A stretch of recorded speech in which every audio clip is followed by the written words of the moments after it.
For me, coming from Brixton, so 90s, you know, that was my era in Brixton. And I had a very good family network, and a network of people come from Stockwell Park Estate. But I always knew, being in Brixton, obviously there was a lot going on back then. You know, it wasn't the gentrification of Brixton today. You know, it was the hardcore Brixton coming off the riots. And yes, it was. All what was happening with Cherry Groves. Yep. From, you know, so there was a lot going on. And the energy built up to it turned into a lot of wars, multiple wars. And I was a part of the casualty of those wars. You know, I got stabbed on 4 different occasions. Yeah. My brother got shot and killed. Yeah. And many people around me either died, ended up in prison, or, you know, they ended up in a dark place. Yeah. And I think I was blessed. I know I was blessed. From the age of about 7, I recognized I was taught how to play chess very, very well. But I was always taught to play chess from the perspective of when you're looking at countries and people. So after learning how to play chess at a very decent level, I went on to be taught how to study and learn and understand the G7 and the G8, 8 most powerful countries. And one of the main things that I was focused on when I was learning that in the early years was what country needs what. And how does that other country negotiate with them to get what they want? How does countries work together regardless of their indifferences? And so I started to learn very quickly, going on 10, 11, 12. Don't take things personal. Don't get emotional. Because if countries, you know, it could be Margaret Thatcher at the time is having a conflict with, I don't know, it could be in Mugabe. But they may need to do business. Diplomacy still required. Diplomacy still required.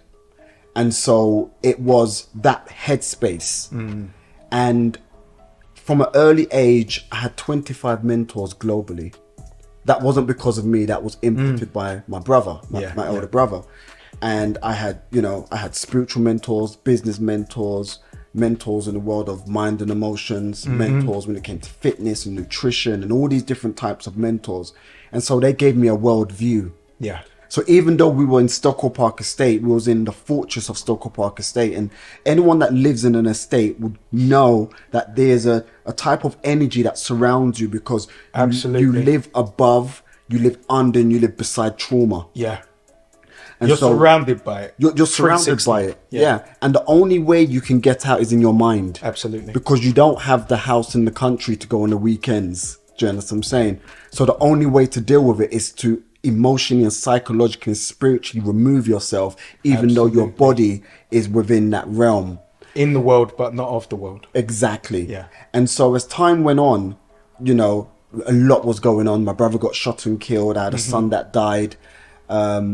You know, my father had prostate cancer at one point, and it was just so much going on. And the only way I could survive it is to utilize my early years of education. And when I say education, it was education from my mentors. SigmaCarta YouTube channel is filled with content, but the difference between that and our premium Patreon platform is Patreon actually gives us the application of all the lessons we're learning on YouTube.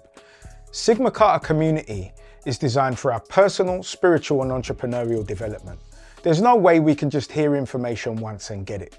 So what we've done is we've broken it down into sections, lesson plans, seminars and courses, so that we can actually adopt into our lives what we didn't with 48 Laws of Power. Even though we know all of the lines that sound impressive to our friends, and we're still in exactly the same psychological place as when we first picked it up.